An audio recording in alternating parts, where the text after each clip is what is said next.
What is up, Hybrid Beasts? Bob here with the Hybrid Beast program, and today's Tactical Thursday video is going to be about the very reason I started making these Tactical Thursday videos, and that is everything is important in a self-defense situation. Okay, there's a channel that I used to follow on Instagram. It was just a bunch of pad work, you know, boxers, kickboxers throwing strikes at pads. Very impressive, very motivational. Very informative stuff that I could learn, because that's actually my favorite form of incidental cardio. Like unplanned cardio is just to kick the bag around, do some shadow boxing. So I found it educational and inspirational. And one time, this guy who has who owns this channel decides, instead of just posting training footage, to say, oh yeah, well, if you're not in a boxing gym and whatever, you can't defend yourself, blah, blah, blah. And basically started talking about how like boxing was like the be all and end all of self-defense. You can box, you can defend yourself. You can't box, you can't defend yourself. Boom. And I just posted a comment like, well, there is a difference between a street fight and a fight training in the gym. And all of a sudden the comment section blew up. We got a street fight here. This guy thinks, blah, blah, blah. Oh, yeah, all my years of experience kickboxing are, oh, bro, I just can't fight on the street. And at the end of the day, it's like I was really fucking disappointed. Like I was emotionally hurt that they were so fucking stupid and closed-minded.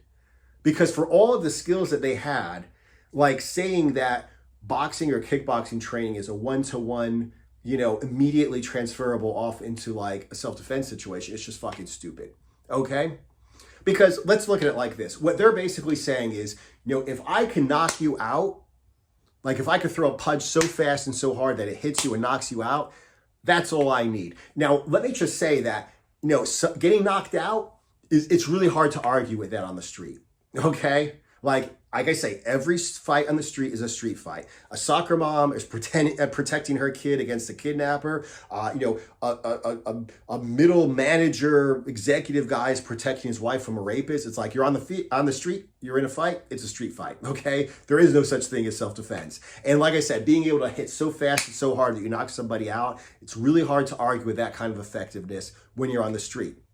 But let's go ahead and let's talk about, maybe there's another channel out there where there are guys that do some kind of wrestling or some kind of grappling, like sambo, judo, jiu-jitsu, whatever, and they're like, well, if I pick you up over my head and drop you down on the concrete, then I win and I could defend myself. And that's true. Just like getting knocked out, like it's hard to argue with the effectiveness of knocking someone out. Picking someone up over your head and dropping them headfirst onto concrete, it's really hard to argue with the effectiveness of that. So who's right and who's wrong? Okay? Like the boxer's right. If he knocks you out, he wins. He survives. Okay? But the wrestler's also right when he says that if he picks this boxer up and slams him headfirst onto the ground, like he wins and he survives. So they're both right and they're both wrong. But now, Mountain Man enters the chat, okay? Some strong man, world's strongest man, power lifter, Olympic lifter, whatever, just some big, strong guy. He's like, well, I can't box and I can't wrestle, but I can grab you by the scruff of your neck and slam your face against the ground until your brains are splattered all over the motherfucking gutter. And he's right, okay? He's 100% correct. If he's strong enough to just pick somebody up and smash his face against the ground, there's no coming back from that, period, okay? So he's right.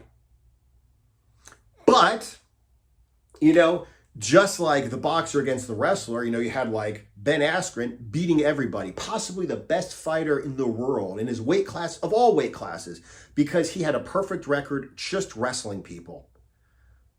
So wrestlers are right. Wrestling does work. Jorge Masvidal puts his knee into his chin within the first few seconds of the first round, knocks him the fuck out. So the boxers are right. But the boxers were wrong every other time when the wrestlers were right, when Ben Askren won by wrestling. But the one time he lost because he got knocked out before he could wrestle, well, he was wrong. So they're both right and they're both wrong. Okay? Giant, big, burly mountain man, strong man dude. He's right, because back in the first days of the UFC, they had a lot of people who were not skilled martial arts. They were just big, strong bikers and, guys who just, drank and lifted weights and beat people up. And a lot of them were doing pretty good. Just because they were big and strong, they could hurt people. Well, Royce Gracie, 180 pounds, using secret kung fu techniques, like literally techniques that the world had never seen before, went up to these giant guys with his 180-pound skinny ass, and he was armbarring them and choking them. So, once again, it's like, yes, being big and strong will win a fight, but skill will also beat that. So like I said, it's at the end of the day, you need everything. You can't say, well, I'm a boxer, I have all the answers. I'm a wrestler, I'm strong and big, and I have all the answers. Everybody needs everything. Now let's get back to me, okay? One thing that I've learned, okay, watching footage, okay, watching real street fights when I was working as a bouncer, you know, watching real street fights when I was just a young piece of shit who went out and got into bad places all the time and got into fights, okay, is that in a self-defense situation or a street fight, the first punch thrown usually lands. The first punch that lands usually knocks the person out, like usually ends the fight, or it sets him up so that he just gets beaten up, okay? But in general, most people lose fights or fail to defend themselves because they don't know they're in the fight in the first place, okay? Like I'll tell you one thing was I was showing guys when I was teaching security guys up in Europe. That was one of my favorite jobs in the world. Dashboard camera of a cop. She walks over to to this guy. She's like, okay, go ahead and open up your trunk. And he like turns around and then he fucking cold cocks her and she's on the fucking ground, completely unconscious. And cops carry guns, by the way. Okay, so he could have just grabbed her gun and shot her in the back of the head. What happened is he just cold cocked her and then he kept hitting her a couple times. She's on the ground. He hit her a couple times and he's telling his kids, like, get back in the car. I can't go back to jail. Whatever. Called like Johnny. I can't go back to jail, Johnny, whatever the fuck his name was. She just, the fucking woman didn't know she was in a fight. She got knocked out before she knew that she was in a fight. Okay? That's another thing that people used to do back in the day when, before cell phones, it would be like, hey man, you know what time it is? You looked at your watch, cold cocked, unconscious before you hit the ground. I hope you didn't slam your head against the concrete ground too bad when the guy pulls the fucking wallet out of your pants while you're laying on the ground, dripping blood out of your fucking mouth. Like, seriously, as a matter of fact, there was another video that I used to show my guys of that. It was a guy, he was working security as basically like a glorified usher at like a football game. He's over at a fast food restaurant, and this guy standing there like right in front of him at like the Burger King or whatever, just turns around, cold cocks him. He's like, all I know is I'm standing there. Next thing you know, there's an EMT looking down at me asking if I'm okay. Didn't know he was in a fight.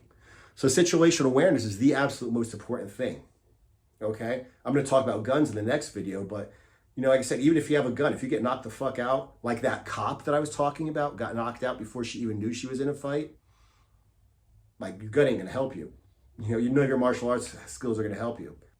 So at the end of the day, the point is basically, number one, every single combat sport has its advantages, including just general fitness and strength in a self-defense situation, but none of them are 100% complete.